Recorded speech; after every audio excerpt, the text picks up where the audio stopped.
All right. I am Jeremy Shear, coach for C26 Triathlon, and I'm here with CJ Castle, fellow coach with C26 Triathlon. CJ, how you doing today? Pretty well. How about you? Good, good. Things are good. And we're going to chat a little bit about bikes and training on bikes. You literally just finished a ride. We had to delay this call a couple of minutes because you were just finishing up a ride and getting back home, correct? That's right. My wife got off work yesterday. We had a car left at her parents' for Father's Day dinner. So I told her I'd go back this morning and get it and got caught in a little traffic coming home. Okay. So And so this is the time of year for you and I think a lot of our athletes and listeners to the podcast, where at least in North America here, we've maybe got a few more options, bike wise. Options to ride indoors, outdoors. What bike you choose, things like that. What are your thoughts on bike training? Right? Personally? Do you like to stick to one bike, a bunch of bikes? What do you think about that with your athletes and how they train? I think that the best way we talk about consistency at C26 all the time. I'm a huge proponent of keeping training fun, and people get involved in this more often than not for a lifestyle, not just for one race or two races. They're trying to become healthier, more fit. We build a great community here. They try to be part of that community. So I look for what keeps it fun for them. So for everybody, that's individual, right? Some people prefer the trainer. They like the structure. Some people like to be outside. Some people ride different bikes. I have a tendency to probably ride a different bike almost every day of the week. So I live Yeah, in and an area there's that, sorry, go ahead. oh, I was going to say there's definitely nothing wrong with that variety, and I guess I would echo that statement too. For me personally, and for my athletes, like you said, consistency is number one, right? So if I'm looking at my training plan, or if I have an athlete and they're looking at their training for the week, and it's got 4 rides on the trainer, and they hate the trainer, or if it's me, and if I hate the trainer, and I'm not going to do that, right? The best solution to that is, hey, let's do what we enjoy. Like you said, let's keep it fun, let's keep it light, because if we enjoy it, if we like the bike we're on, if we like the environment we're in, we're going to keep doing it, and that's how we build that consistency for sure. So you said you can grab a different bike every day. How many bikes do you own? What's that answer? You're going to make me count. I have all my old bikes still too. So it's well over 10. Okay, that's a good number. That's a good stable. So you've probably got me doubled up. I think I'm at about 5 right now. So yeah, good for you. Nice work. What's your go-to, right? If you've got your days wide open and you've got all the options, what's your go-to? What are you going to ride? Probably my mountain bike. I Okay. live uh I live in the mountains of Colorado, and we have incredible trails literally across the street from my house. They start, and I can ride for hundreds of miles if I want. So get away from traffic, busy bike paths. I kind of have always been of the mindset of, if you're going out to do something like a zone 2 ride, you can do that on any bike. You can certainly do intervals on a mountain bike. And Yeah, it's whether they're planned or not, for sure. exactly, yeah. And it's just more fun for me. I love that bike, and I like being in the forest up on the mountains. So that's my Yeah. go-to. Good for you. How about your least favorite? What's the torture for you, or the one we don't like? Whatever one is sitting on the trainer. I, I don't love the trainer. Um, we had talked a little bit before we started the podcast that you spend a fair amount of your winter time on the trainer, and I do too. Obviously, living up here, we have snow a good 6 months of the year, and I can't ride outside. So once I can get outside, the trainer's pretty much put away. It's not my Yeah, favorite. yeah, and that's a good point too, right? I think for us, where we have kind of 4 seasons and different climates throughout the year, sometimes I think we have a short-term memory, right? And so it can get to January and February and March, and we hate the trainer, and we hate the basement, we hate the pain cave, and whatever, Yeah, right? We're sick of Netflix and staring at a screen. And then the weather kind of turns and we can get outside. And I think sometimes maybe we don't take advantage of it as much as we could, right? sure. If you're going to ride 3 times a week, and you still do 2 of those indoors, every week, kind of through your spring and summer and fall, maybe you get back to the winter and you feel like you didn't spend enough time outside, right? And you still hate that trainer. So I think one thing for me is to really kind of remember, like, hey, how are those feelings I had in the winter, right? How are those feelings I had in the summer? Because it's cyclical, right? I'll get to the end of summer and sometimes I'll think, man, I've been on the road or in traffic or, on the mountain bike or whatever. I could just sit on my trainer for a minute, and do these intervals just as prescribed and Yep. just kind of chill out and watch something on Netflix or Prime, So I think that's a good point, right? That's something to keep in mind. Like you said, is, hey, if I get sick of it and hate it, make sure you flip that switch and you take advantage of the one you really love when you can, for sure. Yeah. I talk Let's about with talk. my athletes all the time about filling the bucket, right? Because we empty that bucket in a race. So if the trainer's your thing and you like the structure and that keeps you happy, great. If you need a break from it, great. We find ways to fit that into your training. Yeah, that's spot on. You kind of mentioned in passing earlier, hey, if I've got a zone 2 ride, I can do that on a mountain bike. What are your thoughts there? If you've got, obviously we do all sorts of different types of rides, right? We do zone 2 stuff and interval stuff and long stuff and you name it, cadence work, things like that. Is there a way to incorporate all of those types of rides into any of these types of bikes? Hey, if I love my fat tire bike or I love my mountain bike or my TT bike, right? Can I do all those workouts on all those types of bikes, do you think? I think so. I mean, you have to be disciplined, right? And maybe it means you have to walk a little bit of a hill if you jack your heart rate and the hill's too steep, or you need to put a little bit more thought into planning which route you're going to do for the day. But I think that there's definitely zone 2 for, you can find that on any bike. But we can look back a couple weekends at one of my all-time favorite cyclists that just won Unbound. Lachlan rides every kind of bike out there and seems to be pretty successful on every kind of bike out there. So there's definitely a place for it. Yeah, there is for sure. And I think, right, a lot of it's time in the saddle, time on the bike, and yeah, getting that training in, kind of like we said earlier. The other thing I think too is as we explore these different types of bikes and athletes do different types of training, there's a time and a place maybe for everything, but you're going to get different benefits from each of these bikes and each of these types of rides too. So for me, Sure. personally, I just rode my TT bike, which is my favorite bike. My Speed Concept is a TT bike's my favorite bike. I'm just comfortable on it. I love it. Love the way it feels. Love the way it looks. Right. You just have that. Yeah. I hate to say relationship, right, with some of your Oh, I bikes. get it. Yeah. Mine Yeah. all have names. Yeah. There you go. And so I just took mine outside for the first time this past weekend, right, on a long ride, and it takes a minute. I'm super comfortable, and I feel like my fit is dialed in on that bike. But when you're outside and you're in that TT position and you've got those crosswinds, right, and you've got those hills and things like that, it takes a minute for that memory to come back. And so I think each of these bikes it is good to develop, like you almost said, a well-rounded cyclist. You get on the mountain bike and, hey, you're really going to focus, right? And you're really going to figure out quickly, how do I gear and how do I shift and how do I anticipate uphills and downhills and how do I handle between trees and over these obstacles? So any thoughts on that as far as kind of mixing in these types, or pros and cons to each of them? I think that, if I was to say the pros and cons, I would say you need to be cognizant of time of year and what you're getting ready for. Most of my training and my athletes, we sort of spend time in like a solid fitness building phase, and then we'll have an 8 to 10 week race focus phase. When we hit that race focus phase, I think it's important to be on the bike that you're going to ride.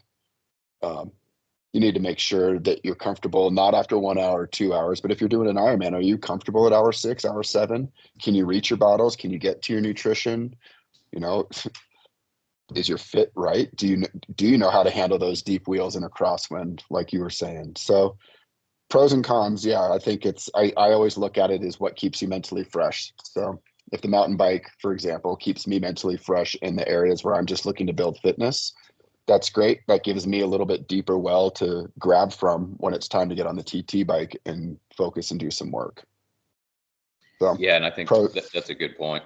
Yeah, keep your head in it and keep you excited, but there's going to be a time for sure where it's time to dial it in and focus, right? There's no other way to figure out, like you said, if you're comfortable grabbing those bottles, if you're comfortable on that bike, other than being on it and being outside, right?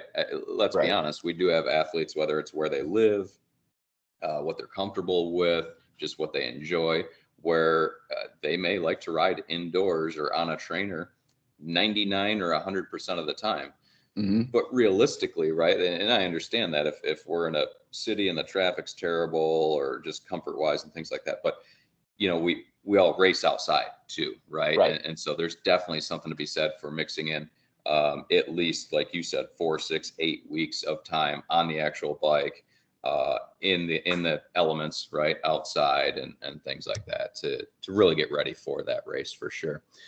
Do you There's do, a speaking of, lot of there's a lot of time to get just from handling alone by building that confidence. You think turns, uphills, downhills, shifting, like you mentioned a few minutes back.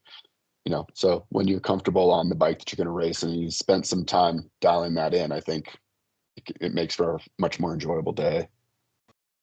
yeah, and that's a great point, right? You're comfortable on the bike, and so then yeah, you're better with your gearing, and you're better with your cornering, and you're better, braking and accelerating and anticipating. And I think the biggest one is probably that you mentioned earlier, those crosswinds, right? Yeah. On a disc or some deep wheels.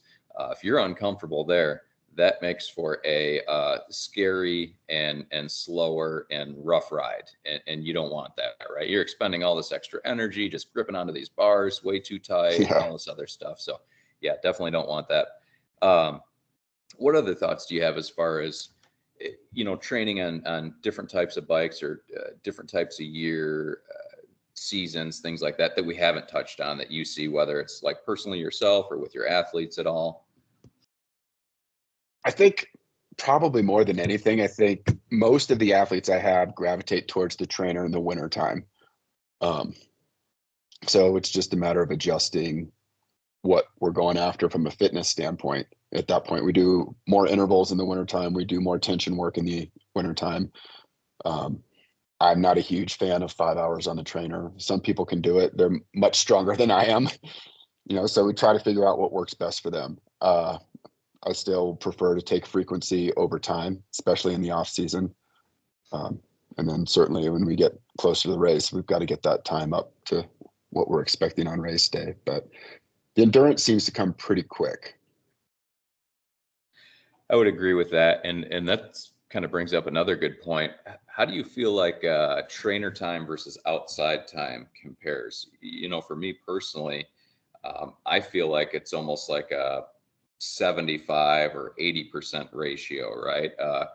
4 hours outside, I feel like is maybe more equivalent to about 3 hours on that trainer. The trainer, there's no reprieve, right? It is what it Right. is. You're pedaling or you're not, right? There's no coasting, there's no stoplights or traffic lights or, group ride, right? Where we get a little draft or a little benefit there, right? Sure. The trainer, Yeah. it's all you. It is what it is. What are your thoughts there? Do you try and limit the time on that trainer, or are you kind of cognizant with your athletes? Hey, it's this time of year, they're going to be on the trainer. Let's dial it back a little bit. You feel the same way?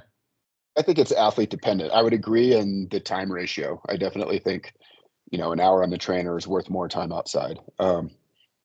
And again, every athlete's different. And I think some of it depends on comfort level on a bike outside, but I can push more watts outside. So I have to be aware of that when I design trainer workouts. And depending on my athletes too, we'll try to look at what their, what an interval outside looks like versus an interval inside and make whatever adjustment we need to make.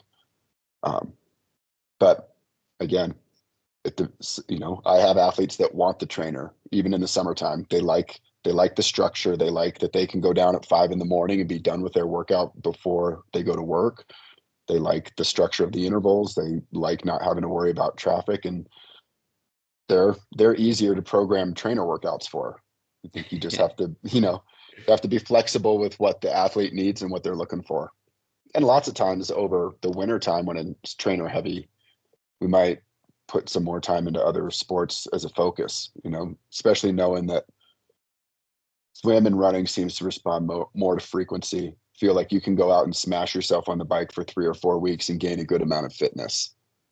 So if we have to, slow the trainer time down or slow the bike time down, put a little bit more focus on running and swimming, and we'll do that too. Yeah, I agree with that. You mentioned being able to push more watts outside. I feel the same way. It is easier to push watts outside generally.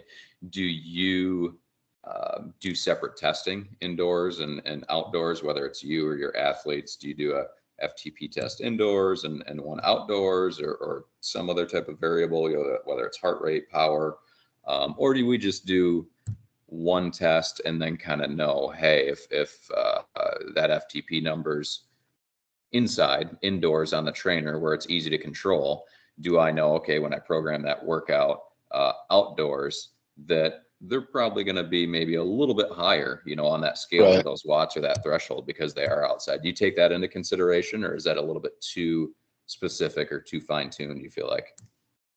When I do any kind of testing, I try to do it inside just for repeatability's sake. You can eliminate all the other, you can eliminate more variables that way. You're not worried about traffic, wind, bad road conditions, temperature as much. So any testing we'll do inside. I'll test everything from like where we'll look at power, how the heart rate lines up with that, ventilatory status with that. If you're close by and want to, we'll do lactate too. And then kind of from there, we can adjust to outside. When I make that adjustment to outside, it's usually a few trial and error workouts where you kind of say, hey, where did that heart rate line up with that power? Did that look higher? Did that look lower? Are we seeing a whole bunch of drift there? And then we'll just make whatever adjustments. Usually people find, like as you and I both said, that their power is a little bit higher outside for a given heart rate. So heart rate would be my go-to, and I'll adjust according to where their heart rate is, whether that power gets adjusted up or down for outside. Yeah, no, for sure. That makes perfect sense. So good, man. Any other thoughts, just general thoughts on bikes, getting out there, staying indoors, time of year, stuff that you see working, not working, whether it's for you, your athletes, you want to touch on before we wrap up here? Just ride your bike. I mean, there's a reason, people look at and wonder. I have athletes all the time ask me, how are the pros running so fast? Like those guys are putting in 20 hours a week on their bike.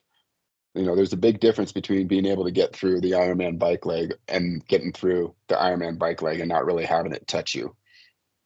So ride your bike some more, get more comfortable, get stronger, learn how to take in the nutrition, and same old 10,000 hour rule for everybody else. Once you hit 10,000 hours in any given sport, you become an expert, right?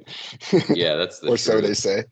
Yeah, exactly. That's the truth. And that brings up a good point, right? A lot of times those good performances go to, the sport before or the thing before, right? So yeah, that great run, everybody looks at that run, but yeah, probably started with a great bike and before that, a great swim, for sure. So yeah, that obviously we know we got to put the whole package together, right?